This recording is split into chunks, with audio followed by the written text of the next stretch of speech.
మీరు ఎక్కువ మాట్లాడితే చూస్తూ ఊరుకోవడానికి మేమేమి గాజు తడుక్కుని కూర్చోలేదు. ఆడంగిలేదవలు దమ్ముందన్నోడు రమ్మను.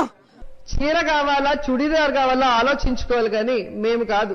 చీరలు పంపించడానికి రెడీగా ఉన్నారు. కరకట్టకు పంపిమ్మంటావా, హైదరాబాద్ మీ ఇంటికి పంపిమ్మంటావా చంద్రబాబు నాయుడు అని అడుగుతున్నాను. మీ ఇద్దరు కట్టుకోవాలి చీరలు. పచ్చ చీర కావాలా పసుపు చీర కావాలో చెప్తే పంపిస్తామయ్యా.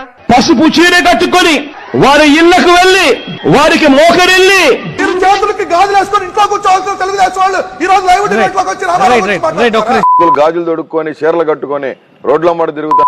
చెమ్మచెక్క భజన చేసుకుంటా ఏ నాయకుడు కూడా గెలవనిచ్చే పరిస్థితి లేదా? అందుకే కదా సార్ ఆడవాళ్ళని పెట్టింది. ఆడవాళ్ళ మీద ఓడగొడతానికే. రాష్ట్రాన్ని రావణ కాష్టం చేశారు సార్. ఏం పల్నాడు చేతులు గాజులు వేసుకుని ఈ వేశ్యలకు రాజధానిగా మారిన ఈ అమరావతిని దాన్ని ఏమంటాం, పిశాచాలు కూడా ఇట్లా చేయము, రాక్షసుడు అనలేము. ఇవంతా సంకర ఇది ఉన్నట్టుంది. ఇవన్నీ కలిస్తే తయారైన తెగ ఏదో ఒకటి ఉన్నట్టుంది.